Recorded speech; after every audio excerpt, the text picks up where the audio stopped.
오늘 우리에게 주신 말씀은 요한일서 4장 11절에서 21절 말씀입니다. 제가 가진 성경 신약 391페이지입니다. 사랑하는 자들아, 하나님이 이같이 우리를 사랑하셨은즉 우리도 서로 사랑하는 것이 마땅하도다. 어느 때나 하나님을 본 사람이 없으되 만일 우리가 서로 사랑하면 하나님이 우리 안에 거하시고 그의 사랑이 우리 안에 온전히 이루어지느니라. 그의 성령을 우리에게 주심으로 우리가 그 안에 거하고 그가 우리 안에 거하시는 줄을 아느니라. 아버지가 아들을 세상의 구주로 보내신 것을 우리가 보았고 또 증언하노니 누구든지 예수를 하나님의 아들이라 시인하면 하나님이 그의 안에 거하시고 그도 하나님 안에 거하느니라. 하나님이 우리를 사랑하시는 사랑을 우리가 알고 믿었노니 하나님은 사랑이시라. 사랑 안에 거하는 자는 하나님 안에 거하고 하나님도 그의 안에 거하시느니라. 이로써 사랑이 우리에게 온전히 이루어진 것은 우리로 심판날에 담대함을 가지게 하려 함이니 주께서 그러하심과 같이 우리도 이 세상에서 그러하니라. 사랑 안에 두려움이 없고 온전한 사랑이 두려움을 내쫓나니 두려움에는 형벌이 있음이라. 두려워하는 자는 사랑 안에서 온전히 이루지 못하였느니라. 우리가 사랑함은 그가 먼저 우리를 사랑하셨음이라. 누구든지 하나님을 사랑하노라 하고 그 형제를 미워하면 이는 거짓말하는 자니 보는 바 그 형제를 사랑하지 아니하는 자는 보지 못하는 바 하나님을 사랑할 수 없느니라. 우리가 이 계명을 주께 받았나니 하나님을 사랑하는 자는 또한 그 형제를 사랑할지니라. 아멘.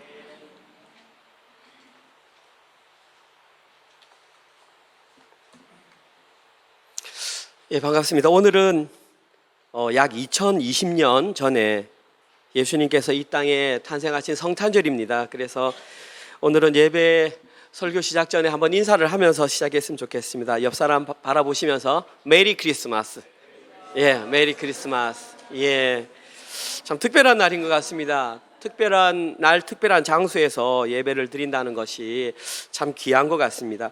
제가 지난번 우리 성탄절 때도 말씀드렸는데 메리 크리스마스라고 하는 의미를 다시 한번 더 다 아시겠지만 확인하고 넘어갔으면 좋겠습니다. 여기에 말하는 메리라고 하는 말은 즐거운 이런 뜻입니다. 그리고 크리스마스에서 크리스는 예수 그리스도를 말하고 마스는 미사, 예배를 말합니다. 그래서 이걸 다 합치면 우리가 말하는 메리 크리스마스라는 말은 즐거운 그리스도께 예배하자, 아니면 예수 그리스도에 예배하는 즐거운 날, 이런 뜻으로 볼 수 있습니다. 그리고 매 해마다 성탄절에는 설교 본문으로 정해지는 게 딱 정해져 있습니다. 복음서에 나오는 예수님이 탄생하신 이야기가 그냥 거의 대부분 우리의 어떤 성탄절에 주어진 설교입니다. 그렇죠? 그래서 신앙 연수에 따라서 아마 예수님 탄생 이야기는 굉장히 많이 들어보셨을 것입니다. 그래서 저도 오늘 이번 올해 성탄절 설교를 무엇으로 할까 고민하다가 좀 바꿨습니다. 그냥 지금 저희들이 묵상하고 있는 요한 1서 말씀을 묵상해도 충분히 가능하겠다. 왜냐하면 오늘 읽었던 본문에도 예수 그리스도의 성육신과 탄생에 관한 내용이 분명하게 나와 있기 때문입니다. 그래서 의아하게 생각하지 마시고 요한 1서를 통해서도 한번 성탄절의 의미를 새기셨으면 좋겠습니다. 한번 들어가 보겠습니다. 오늘 저희들이 함께 살펴볼 요한 1서라고 하는 이 성경은 그 이름에서 알 수 있듯이 요한 1서는 어떤 사람이 어떤 사람에게 보낸 편지입니다. 그리고 그 편지를 이렇게 보낸 발신자는 요한이라는 사람입니다. 성경에는 대체적으로 요한이라는 두 사람이 등장합니다. 아시죠? 첫 번째는 어떤 요한이 있습니까? 세례 요한이 있고 사도 요한이 있습니다. 오늘 본문에 등장하는 이 요한 1서를 기록한 사람은 예수님의 제자인 사도 요한이 기록했습니다. 어떤 사람에게 편지를 썼습니다. 그런데 그 편지를 받는 수신자가 누구냐 하면 이 편지가 어디에서 기록되었는지 보면 알 수 있습니다. 이 요한 1서와 2서와 3서는 에베소라고 하는 지역에서 쓰였습니다. 그래서 이 편지를 받는 사람들은 주로 에베소와 그 인근에 있는 소아시아 교회들에게 보냈을 가능성이 아주 높습니다. 소아시아 하면 여러분들이 기억나는 게 있습니다. 요한계시록 1장 이후에 보면은 7교회가 등장하는데 그 7교회가 모두 다 소아시아에 있는 교회입니다. 그 계시록을 누가 기록했습니까? 요한이 기록했죠. 똑같은 사람이 기록을 했습니다. 뿐만 아니라 저희들이 너무나 잘 알고 있는 요한복음도 바로 이 요한 사도가 기록했습니다. 어쨌거나 지금 이 요한 사도가 에베소 근처에 있는 소아시아 교인들에게 편지를 보냈는데 왜 편지를 보냈느냐? 그 목적은 그들의 믿음을 확인하기 위함이었습니다. 그 당시에 사도 요한이 이 편지를 기록했을 때가 AD 85년에서 90년으로 추정합니다. 100년이 좀 되기 전인데 그 당시에 그 교회에 어떤 특정한 흐름이 있었습니다. 그들을 유혹하는 거짓 교훈이 있었는데 그 거짓 교훈을 대응하기 위해서 편지를 적었습니다. 이 거짓 교훈의 가장 대표적인 게 뭐냐 하면 어렵습니다. 그냥 성탄절에 듣기에는 좀 어렵습니다. 영지주의라고 하는 게 있습니다. 한글말로 영지주의가 뭐냐 하면 어떤 신령한 영적인 지식이 중요하다라고 믿는 그런 사람들이 영지주의라고 합니다. 영어로 한다면 그노시즘이라고 말할 수 있습니다. 이 영지주의자들의 가장 큰 특징이 뭐냐 하면 이원론 사상을 받는다는 것입니다. 영지주의란 말도 어려운데 또 이원론이란 얘기를 크리스마스에 듣고 있어야 하나 들을 필요가 있습니다. 이원론이 뭐냐 하면 두 가지 근본적인 사상이 서로 대립된다라는 개념입니다. 예를 들면 이겁니다. 이원론 자체는 나쁘다고 말할 수는 없습니다. 빛이 있으면 어둠이 있고 선이 있으면 악이 있고 하나님이 계시면 자연이 있고 영이 있으면 물질이 있고 사람으로 따진다면 영혼이 있으면 육체가 있다라는 그런 이론이 이원론입니다. 그런데 문제는 이 영지주의자들이 이원론을 자기들에게 가져가면서 굉장히 기독교적으로 안 좋은 문제가 발생했습니다. 그게 뭐냐 하면 이 영지주의적 배경을 가진 기독교인들은 보십시오. 우리가 몸을 가지고 있는 육은 더러운 것이다. 그리고 우리 속에 있는 이 영혼은 깨끗한 것이다.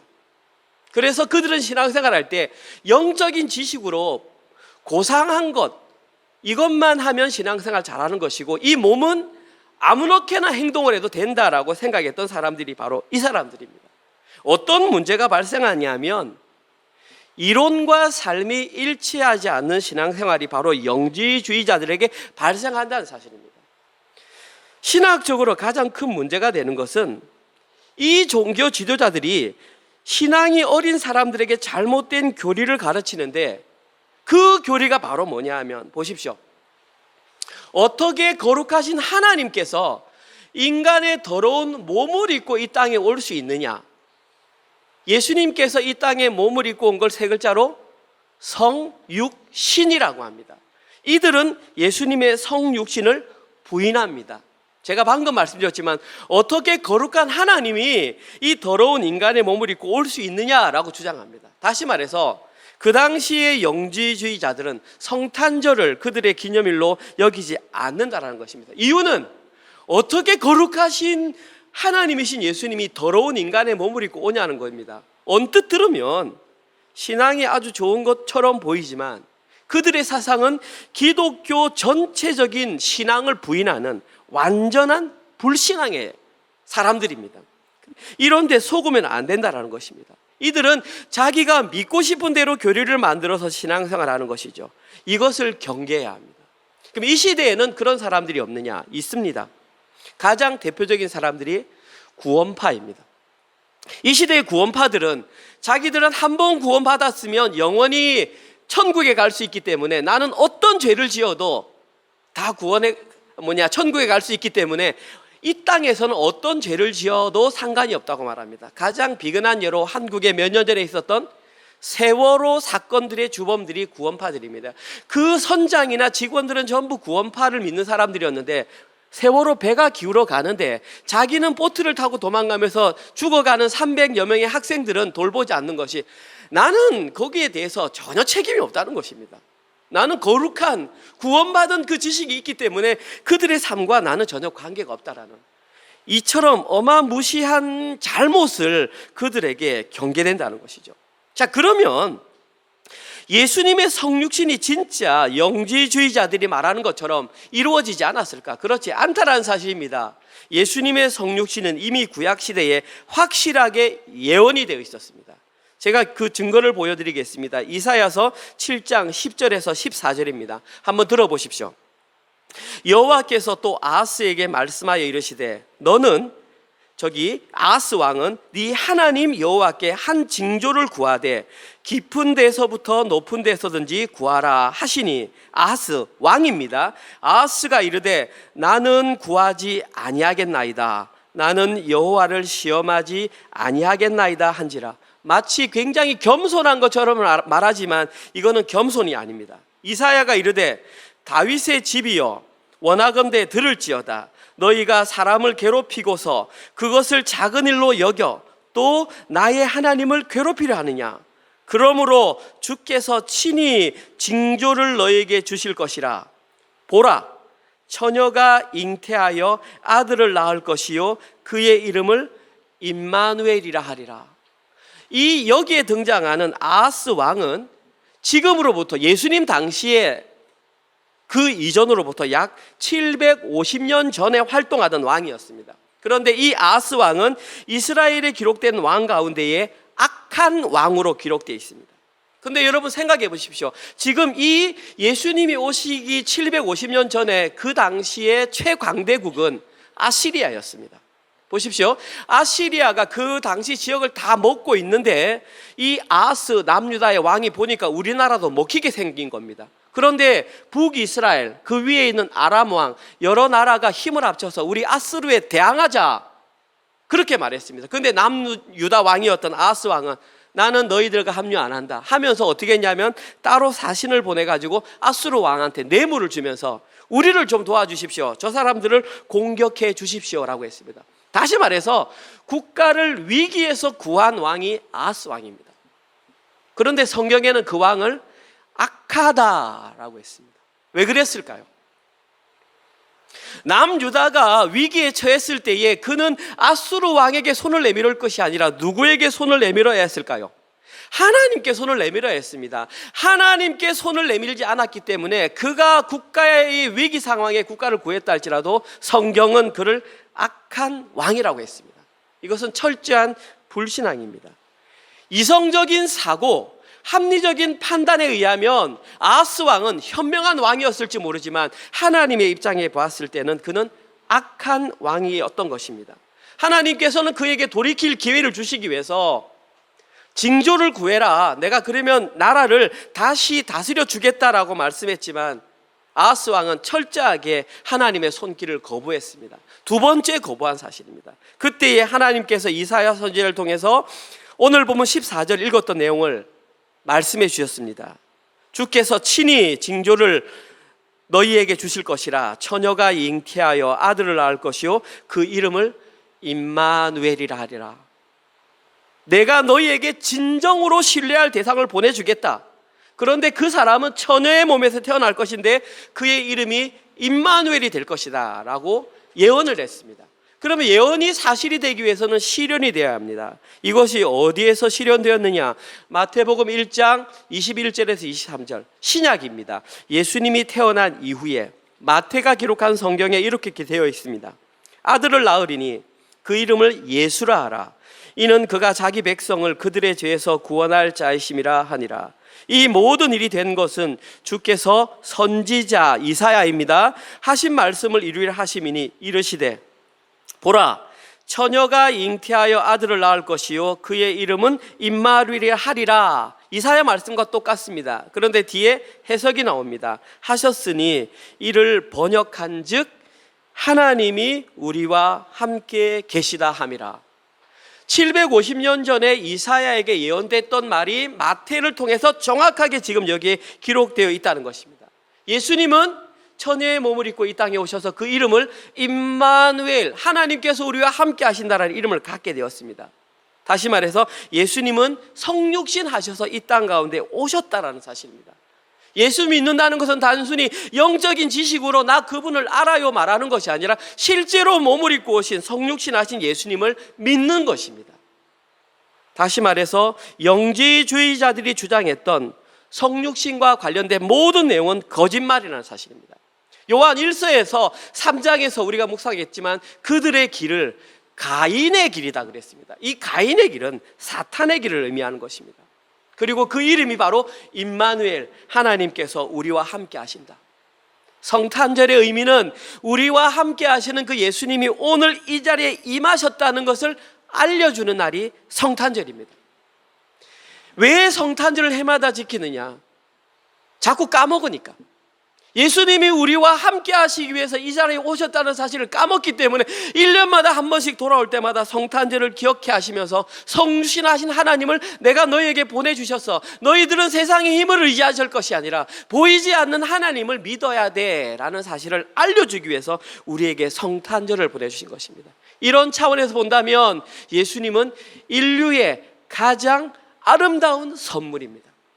이러한 이유로 아이들에게 성탄절에게 선물을 주는데 이제는 그 의미가 완전히 왜곡되어서 선물의 본질은 사라져버리고 외형적인 선물만 남은 것이 성탄절이라는 것입니다. 아닙니다. 오늘 이 자리에 임하신 예수님은 인류 최고의 선물, 우리에게 오신 선물입니다. 그것을 받아야 하는 것입니다.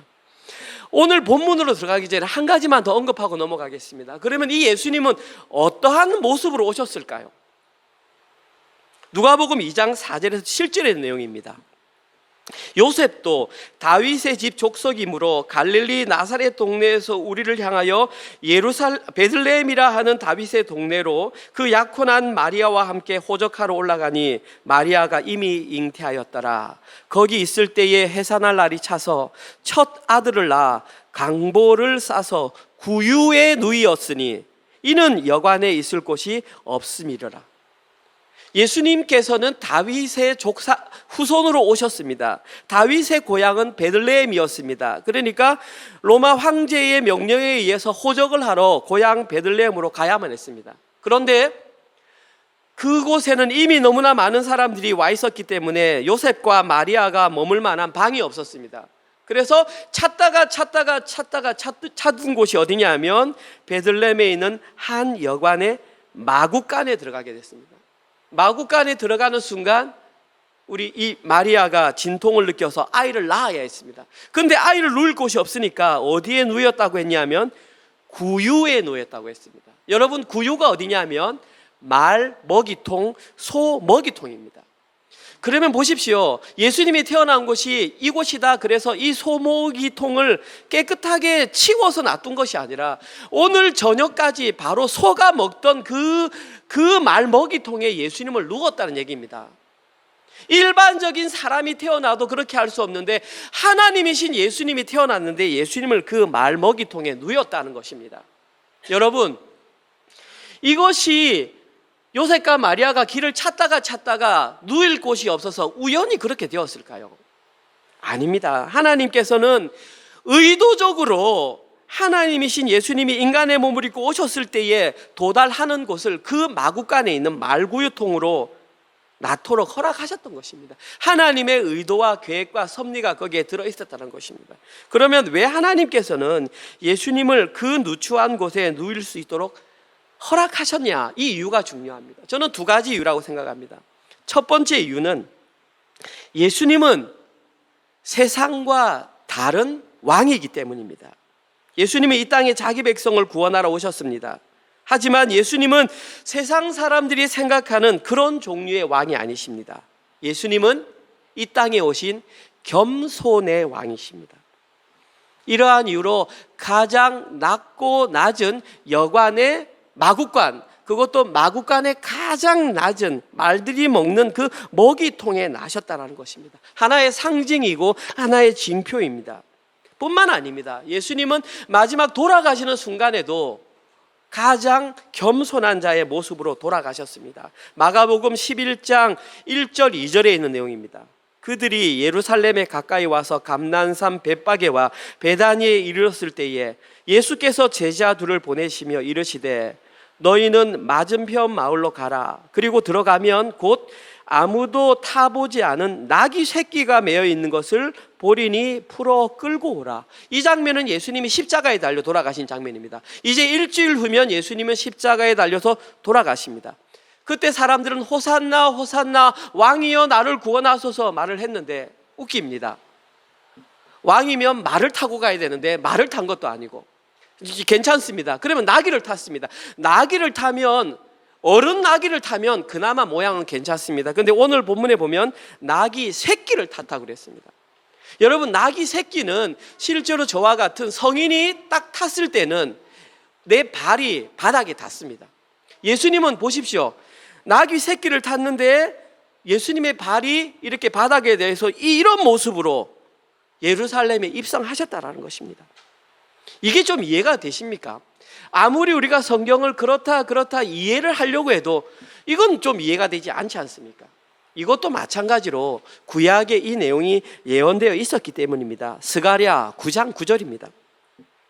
시온에 따라 크게 기뻐할지어다.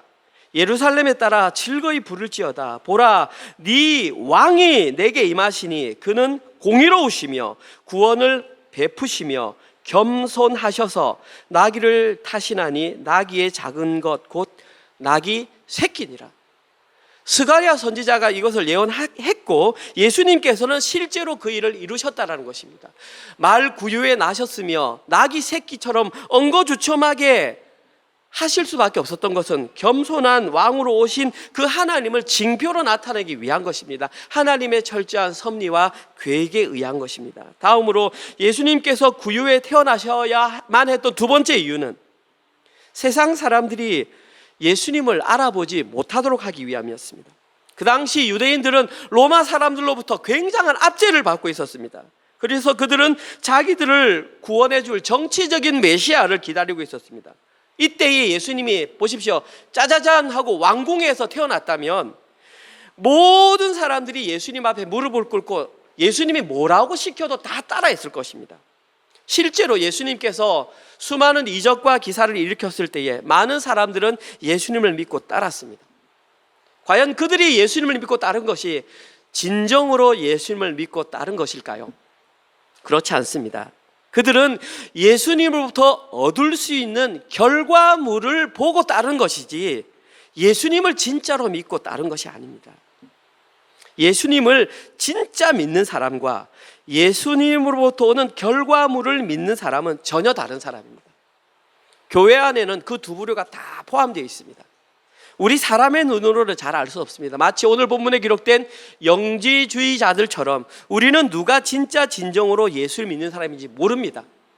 그래서 이러한 사람들을 가려내기 위해서는 예수님께서는 이 땅에 가장 낮은 곳으로 오셔서 알곡과 가라지를 확실하게 분류하신다는 것입니다.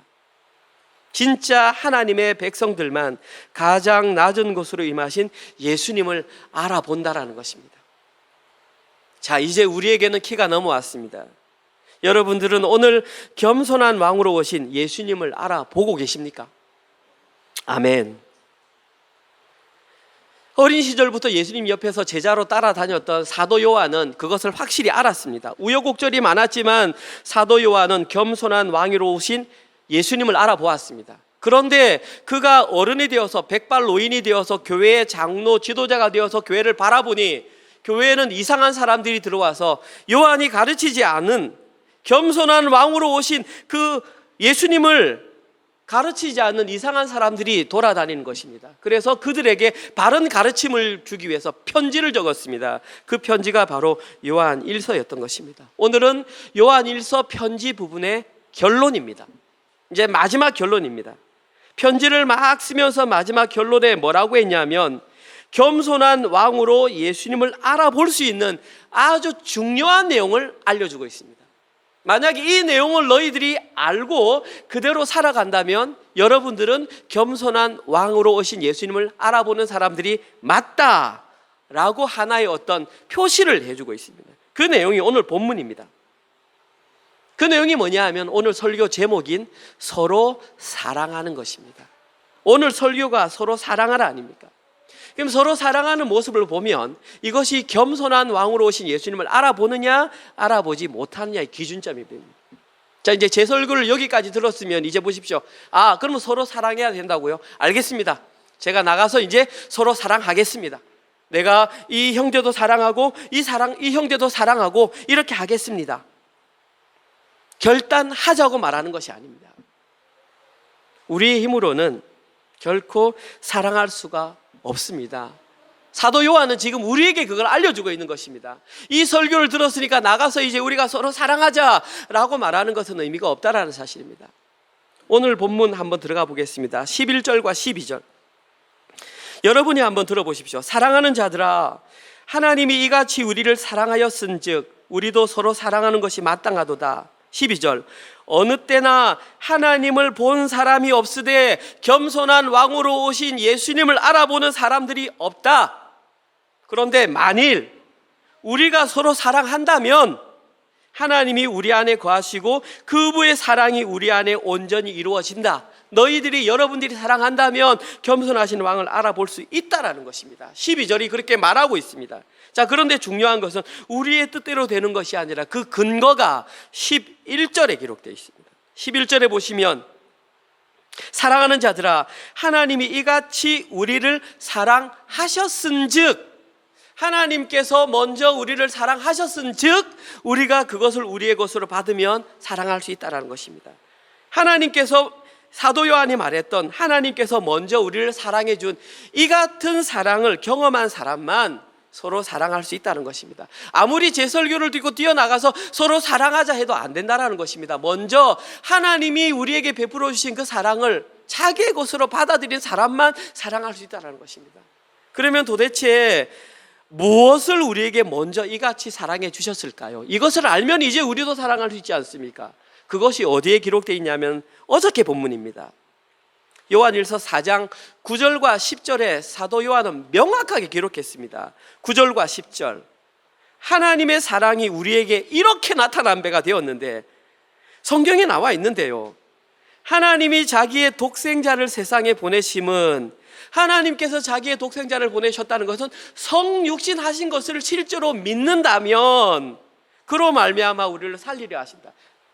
두 번째 10절에 사랑은 여기 있으니 우리가 하나님을 사랑할 수 없고 하나님이 우리를 사랑하사 우리의 죄를 위하여 화목제물로 그 아들을 보내셨습니다. 화목제물로 보냈다는 것은 그 아들을 죽였다라는 말이고, 그 예수님의 죽으심은 십자가 복음에 드러나 있습니다. 따라서 여기에 기록된 이 가치는 두 가지 내용입니다.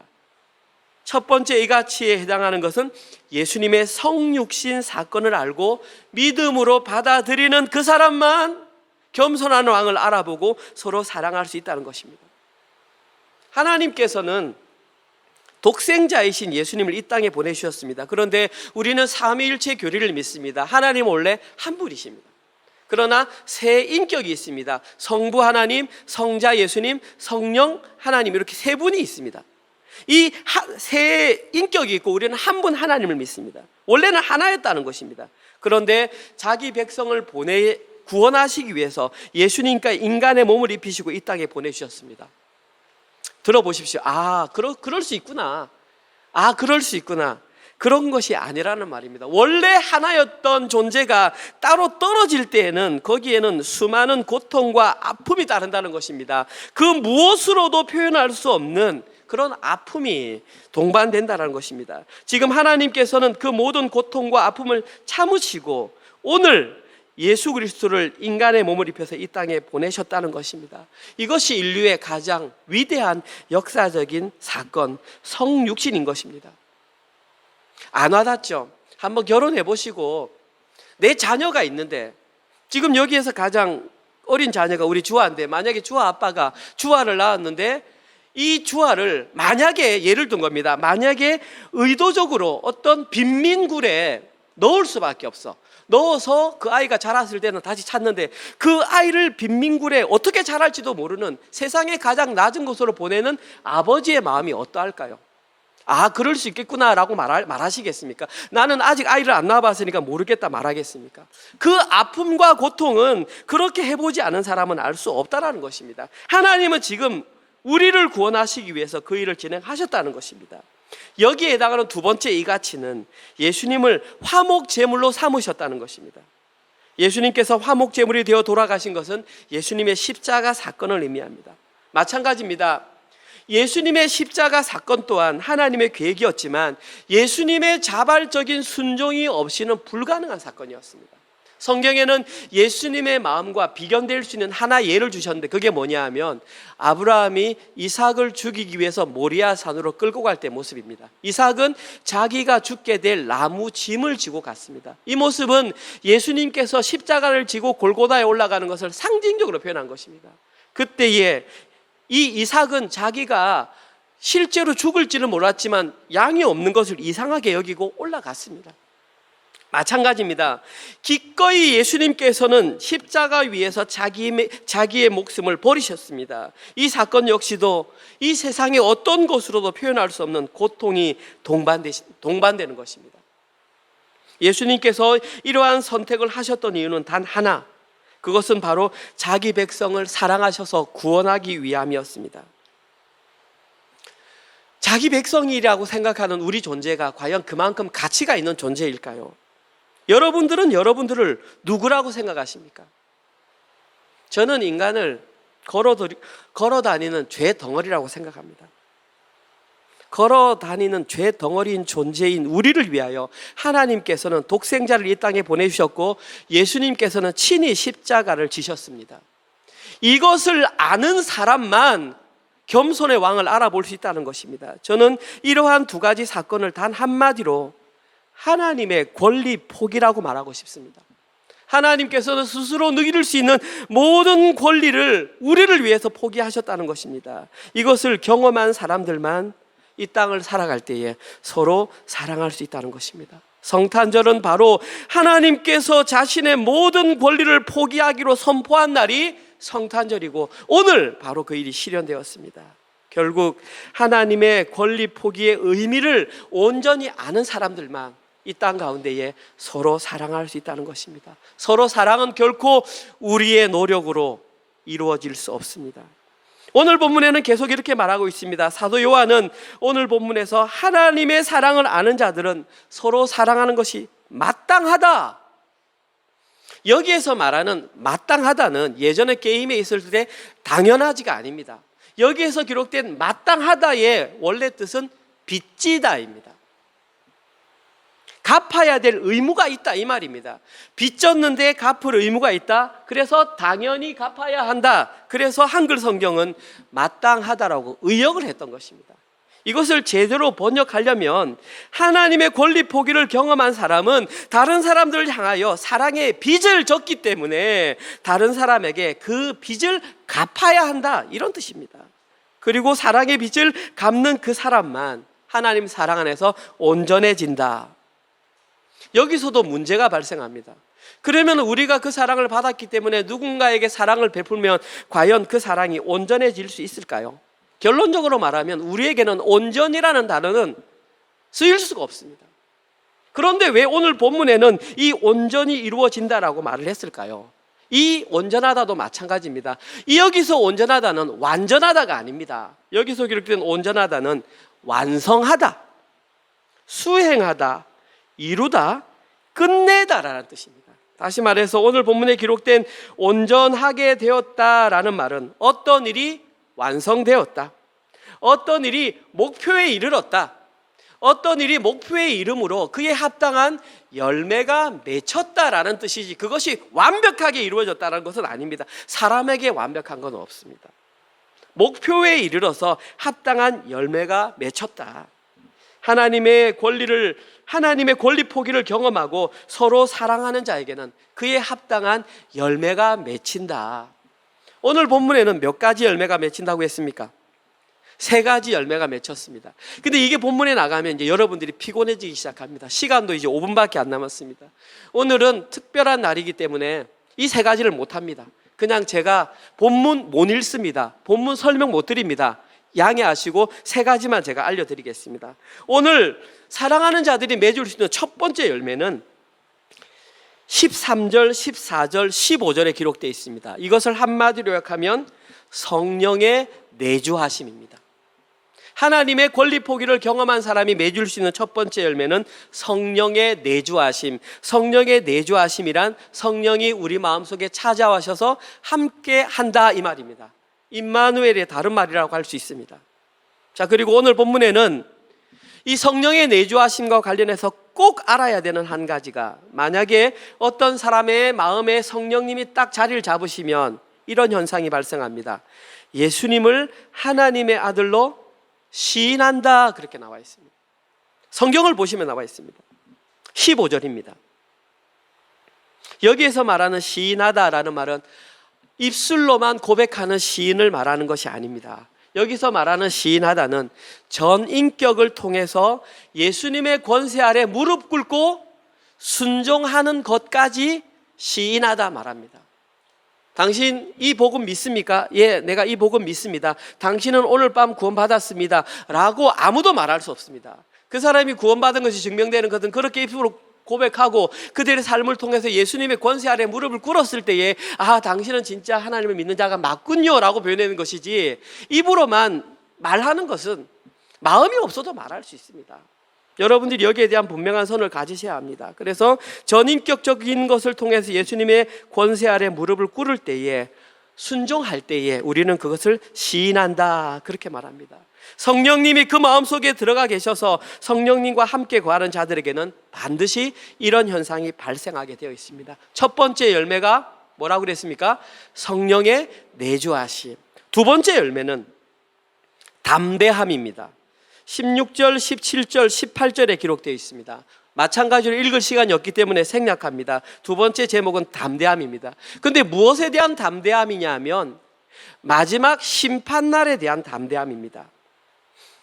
부활 승천하신 예수님께서는 지금 이 시간에 하나님 우편에 계십니다. 그리고 그분은 반드시 이 땅에 다시 오십니다.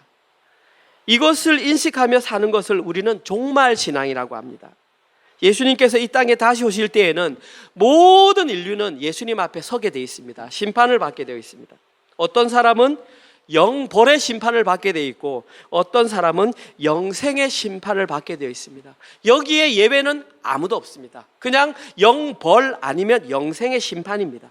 모든 사람은 그 심판 앞에 서야 하기 때문에 근본적으로 들어가면 두려움을 가질 수밖에 없습니다. 그런데 예외로 겸손하신 왕으로 오신 하나님의 권리 포기를 경험한 그 사람은 이런 심판에 대한 두려움이 사라지고 담대하게 된다는 것입니다. 왜냐하면 그는 이미 영적인 눈을 떠서 겸손하신 왕을 보았기 때문입니다. 뿐만 아니라 성령의 내주하심을 경험하고 있기 때문입니다. 이러한 이유로 오늘 보면 18절에서는 사랑 안에는 두려움이 없고 온전한 사랑이 두려움을 내쫓는다, 밖으로 내던져 버린다는 말입니다. 그래서 서로 사랑하는 사람에게는 더 이상 두려움이 발붙일 곳이 없다, 지금 그런 뜻으로 말했습니다.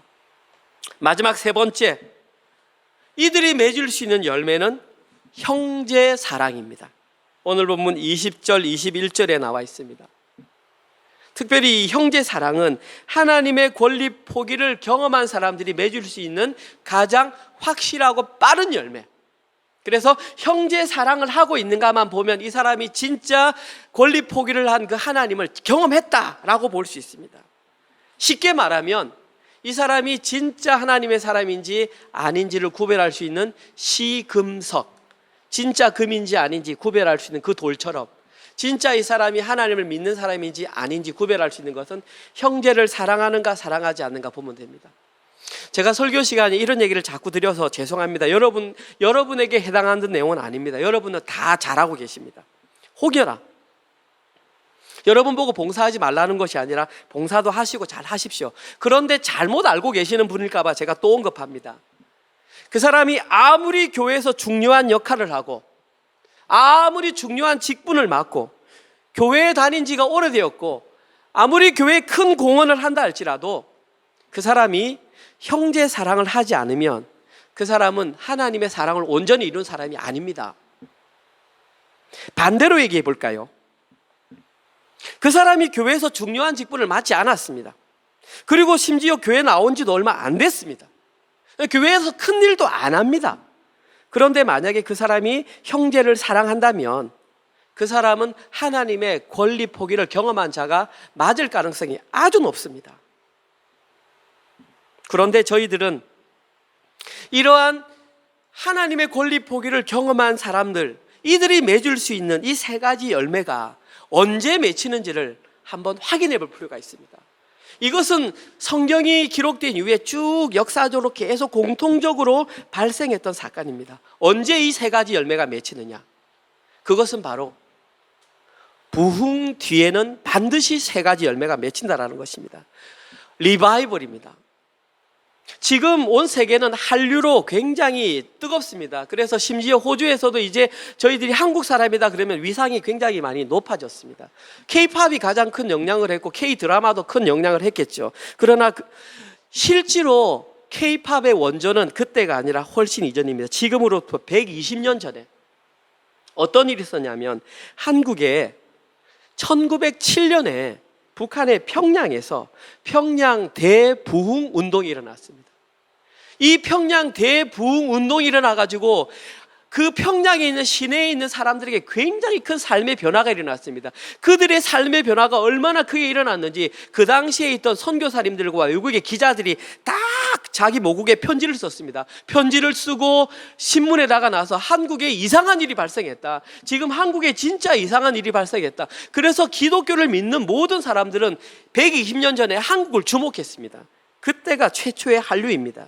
그때 어떤 일이 맺혔냐 하면 방금 여기에 기록된 세 가지 열매가 맺혔습니다.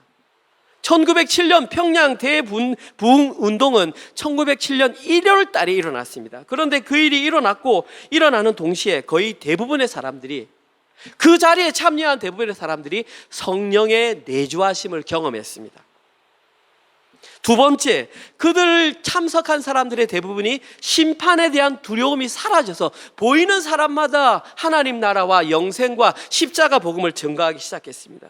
마지막 세 번째로 그 집회에 참여했던 대부분의 사람들이 형제 사랑을 실제적인 삶으로 표현했다라는 것입니다. 어떤 사람은 예배가 진행되는 중간에 자기가 나와가지고 저처럼 이렇게 이 강단에 서가지고 자기의 죄를 낱낱이 고백했습니다. 새벽 2시까지. 저는 5년 전에 어떤 제가 사람을 죽인 적이 있습니다. 저는 또 다른 사람이 나와서 이웃집 여인과 간음한 적이 있습니다. 저는 옆집에 소를 훔쳐간 적이 있습니다. 저는 이 사람과 이 사람을 이간질한 적이 있습니다. 차마 평소에는 입에 담을 수 없는 얘기를 성령의 내지하심으로 담대함으로 낱낱이 사람들 앞에서 다 쏟아내었습니다. 도저히 집회가 끝날 기미가 없어가지고 선교사들이 일어나서 그만 일어나서 가라고 해서 다 내보냈습니다. 그런데 어떤 일이 발생했냐면 그들이 각 가정으로 돌아가서 그의 자녀들과 그의 아내들과 이웃에게 심지어 믿지 않는 자들에게 형제 사랑을 실천하는 일이 발생했다는 것입니다. 실제로 그 당시에 있던 신문 기록에 이런 내용이 있습니다. 평양 시내의 술집에 사람들이 찾아오지 않아서 술집 문을 닫아야 할 지경이라는 내용이 기록되어 있었습니다. 그리고 이러한 현상은 17세기 말 18세기 초에 있었던 영국의 대각성 운동이나 18세기 미국의 조나단 에드워드의 부흥 운동 때에도 똑같은 일이 발생했다는 역사적인 기록이 남아 있습니다. 놀랍지 않습니까? 부흥의 역사가 일어난 이후에는 세 가지 열매가 맺힌다는 사실입니다. 제가 더 놀라운 사실을 알려드릴까요? 그 부흥의 시작은 기도가 아니라 말씀 사경이었다는 것입니다. 평양 대부흥 1907년에 일어나기 전에 선교사들이 먼저 모여서 1906년에 일주일 동안 말씀 사경회를 가졌습니다. 말씀 사경회가 뭐냐 하면 성경에 있는 내용 한 권을 정해가지고 그 성경을 꾸준히 아침, 점심, 저녁으로 성경 공부를 하는 것입니다. 그런데 그때 성경 이 사경회를 인도했던 사람이 하디 선교사라는 사람인데 놀라지 마십시오. 1906년에 선교사들이 모여서 했던 사경회의 설교 본문이 요한 1서입니다. 선교사들이 요한 1서 내용을 보면서 영지주의자들의 내용을 보면서 자기들의 모습을 본 겁니다. 그들은 백인들이기 때문에 한국 사람들을 무시하고 깔봤습니다. 왜냐하면 여러분 생각해 보세요. 여러분이 지금 인도나 이 특정한 나라를 하면 안 되는데 어떤 나라를 갔는데 만약에 거리에 똥이 있고 더럽고 하면 일단 그 사람들을 낮춰보지 않습니까? 그 당시 선교사들이 그랬습니다. 한국 사람들이 옷이 더럽고 깨재재하고 하니까 인격적으로 그들을 낮게 봤습니다. 그런데 요한 1서를 보면서 이 모습이 바로 영지주의자들의 모습이었구나, 우리가 복음을 증거하러 왔지만 실제로는 그들을 경멸하고 있었구나 라는 걸 깨닫고 요한 1서를 통해서 그들이 깨닫게 된 겁니다. 그러면서 눈물 흘리며 기도하며 돌아와서 집회를 열었던 것이 1907년 평양 대부흥 운동의 시작이었습니다. 부흥의 출발점은 말씀 묵상이었습니다. 오늘 설교를 마무리하겠습니다. 2022년 성탄절을 지내는 저희들이 오늘 평양 대부흥 운동의 근거가 되었던 요한 1서 말씀으로 묵상했다는 것이 우연한 일이라고 생각하십니까? 저는 그렇게 생각하지 않습니다. 하나님께서 저희 은혜로 교회에 부흥을 주시기를 원하는 간절한 마음의 표현이라고 생각합니다. 2023년 내가 은혜로 교회에 부흥을 부어주겠다. 그런데 아직도 너희 교회 가운데에 영지주의자들이 가졌던 삶과 이론이 실제하지 하나 되지 않는 그런 모습이 너희 교회에 남아있다는 것을 우리에게 알려주고 계시는 것입니다. 입으로는 형제를 사랑한다고 말하면서 아직까지도 우리의 눈의 기준의 잣대를 가지고 그들을 평가하고 있는 것이 우리의 모습이라고 알려주고 계시는 것입니다. 사랑하는 성도 여러분, 형제 사랑은 말이 아니라 자신의 권리 포기입니다. 하나님께서 자기 백성을 구원하기 위해서 하나밖에 없는 하나님이신 예수님을 독생자로 보내주셨던 것처럼, 예수님께서 기꺼이 십자가를 지기 위해서 자기의 목숨을 버리셨던 것처럼 저희들도 실제 삶을 통하여 형제 사랑을 실천해야 합니다. 저희들이 실천할 수 있는 형제 사랑, 저는 두 가지 생각해 보았습니다. 첫 번째, 주변에 계신 형제 자매를 위해서 기꺼이 불편함을 감수하시기 바랍니다. 교회 안에서 너무 편한 것만 추구하지 마시기 바랍니다. 정말 하나님을 사랑하고 형제를 사랑한다면 기꺼이 그 불편함을 감수해 주시기 바랍니다. 잘하고 계십니다. 두 번째, 저희들이 할 수 있는 형제 사랑은 저희들의 눈높이를 상대방과 맞추어 주는 것입니다. 저희 은혜로 교회는 다양한 분들이 계십니다. 나이도 다르고 지역도 다르고 성별도 다르고 호주에 온 날도 다르고 호주에 살아간 연수도 신앙 연수도 다 다릅니다. 말을 하다 보면 전부 내 기준에 맞추어서 말을 할 수밖에 없습니다. 그러나 형제 사랑은 서로의 다름을 인정하고 그의 눈높이에서 말을 해주는 것이 형제 사랑의 또 다른 표현입니다. 내 생각과 상대방의 신앙 성장 속도가 다르다고 함부로 판단하거나 함부로 말을 하지 마시기 바랍니다. 제가 할 수 있는 내용들은 이 강단에서 말하겠습니다. 여러분들은 그 자리에서는 격려해 주십시오. 어떤 부분이 잘못되었고 어떤 부분이 고쳐야 되는 것을 제가 말씀을 통해서 이 강단에서 말하겠습니다. 여러분들은 그 자리에서 격려해 주십시오. 세워주시고 어떤 것이 필요하다고 해주시지, 여러분들 스스로가 너는 이게 잘못돼서, 너는 이게 틀렸어, 너는 이게 맞지 않아 라고 말하지 마시기 바랍니다. 교회는 그런 곳이 아닙니다. 교회는 오고 싶고 교회는 같이 함께 하고 싶고 함께 느끼고 싶은 곳이지 지적받고 싶고 어떤 비교당하고 싶은 그런 곳이 아니라는 사실입니다. 그런데 우리는 문득문득 습관처럼 그런 것을 내뱉습니다. 그냥 묵묵히 그 모습을 바라보면서 기도해 주시기 바랍니다. 만약에 영 안타깝다면 먼저 그렇게 사시면 됩니다. 그러면 그 다음 사람이 그걸 보면서 저렇게 살면 되겠구나 라고 하면서 언젠가는 제자리로 돌아오게 될 것입니다. 여기에는 가족이라고 예외가 될 수 없습니다. 제가 환희에게 특별히 이렇게 해야 된다고 하면 돌아오지 않습니다. 그냥 제가 살아낼 뿐입니다. 묵묵히 기도하며 그 자리에서 기다려줄 뿐입니다. 그렇게 시간이 흘러 저희 교회에 형제 사랑이 온전히 실현되는 그날, 저는 우리 교회가 놀라운 부흥의 역사가 일어나리라고 생각합니다. 그날 어쩌면 우리 교회는 지금보다 훨씬 더 많은 사람들이 모여서 예배를 드리게 될 수도 있습니다.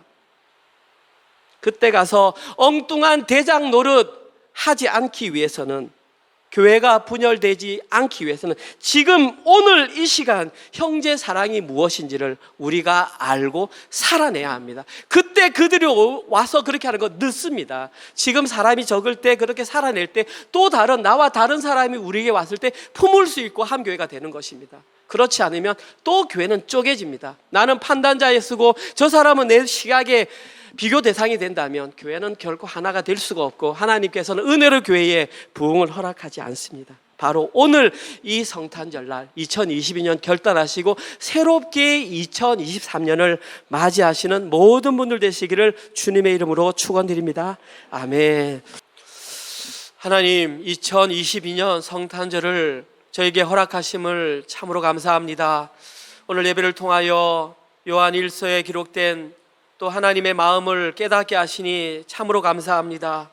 하나님의 권리 포기를 경험한 자답게 우리의 마음 가운데에 성령의 내주하심과 심판에 대한 두려움을 사라지게 하시고 형제 사랑을 실천하는 아름다운 은혜로 교회 되게 하여 주시옵소서. 그러한 삶이 실제적으로 우리의 삶에서 일어나 하나님 우리 세대에 하나님께서 일으키시는 부흥을 바라보게 하여 주시옵소서. 하나님 다음 세대들에게 말로만 하나님 아버지여 신앙생활 잘하라고 가르치지 말게 하시고 실제 우리의 삶으로 먼저 살아내는 모범을 보이는 우리 어른 세대 되게 하여 주시옵소서. 그러한 마음으로 하나님께서 또 일주일 동안 열심히 일해서 벌어들인 물질들을 하나님께 11조와 감사헌금과 주정헌금과 성탄헌금으로 올려드렸습니다. 하나님이 모든 것이 오직 하나님 나라의 영광과 하나님 나라 확장을 위해서만 사용될 수 있도록 은혜를 베풀어 주시옵소서. 이제는 우리를 위해 십자가에 달려 돌아가신 예수 그리스도의 은혜와 독생자 예수 그리스도를 아낌없이 이 땅에 보내주신 하나님의 사랑하심과 성령님의 위로교통 감화 내주하심이 하나님께서 독생자 예수 그리스도를 보내주심으로 권리 포기를 증명하시고 십자가의 길 걸어가셔서 권리 포기를 증명하셨던 그 예수 그리스도의 걸어가신 길을 따라가기로 결단하는 사랑하는 은혜로 교회 성도들 머리 위에와 지금 이 시간에도 세계 곳곳에 흩어져서 주의 복음을 증거하시는 선교사님들과 그들의 사역과 그들의 가정과 그들의 자녀들 머리 위에 지금부터 영원토록 함께 있을지어다. 아멘.